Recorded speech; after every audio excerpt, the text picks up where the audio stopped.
week? Yeah, I don't think so much about the series game, but of course we know that we can achieve qualification. We can win the group tomorrow, and that's huge for us. And we're gonna do our very best in trying to achieve that. It's obviously going to be.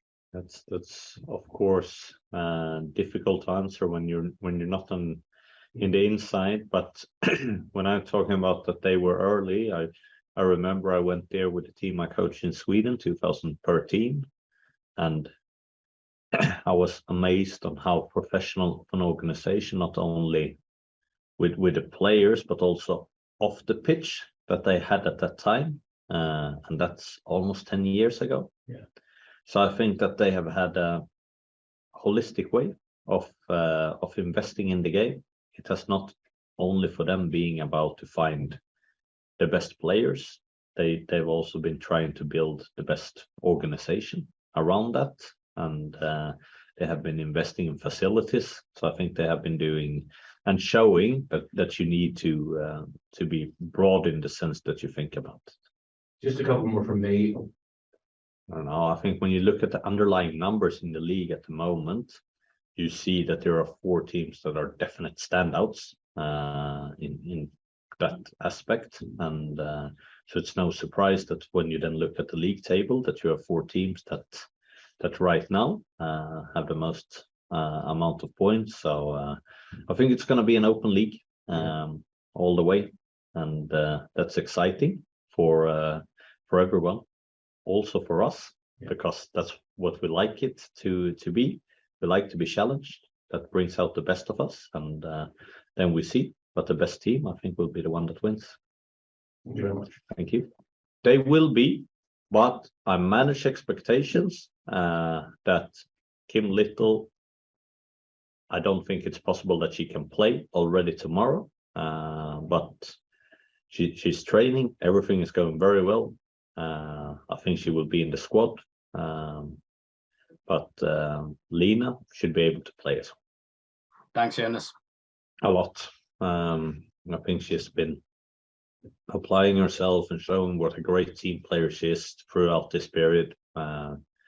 Also, I mean, from a period coming where I think she was performing excellent at left fullback, and we moved her in a position to play left central defender instead. But she always puts the team first, and that's the number one priority for me when I select players in a squad, is that you have that ability to put the team first. That's what's going to give you long-term success, and she absolutely embodies that.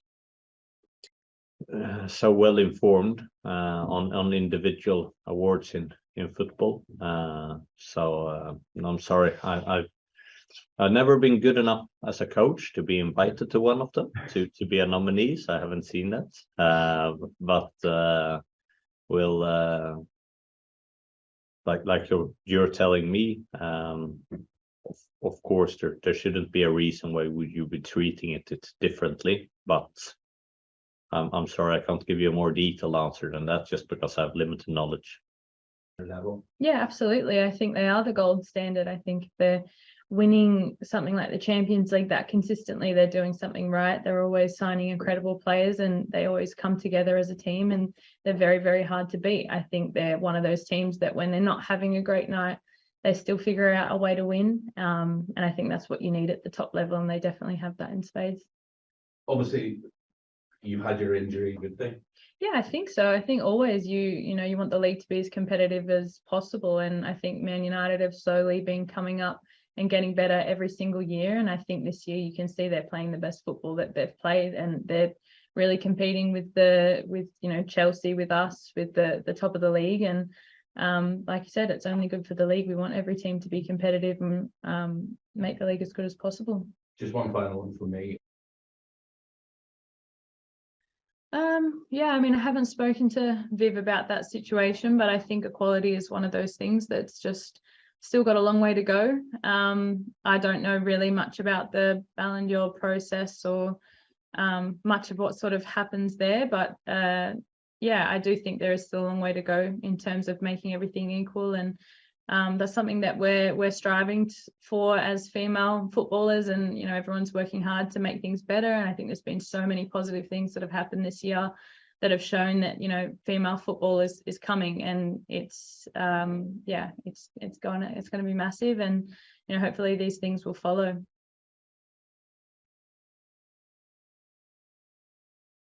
A 100%. Yeah, I'm a Messi fan. I've always thought he was the GOAT. But yeah, I think watching him in this tournament, he is absolutely thriving, and you can tell there's like an extra bit of hunger there to get this World Cup and tick that off in terms of his career. And then he's cemented. I mean, he's already cemented, but yeah, for him to win a World Cup, it would be incredible.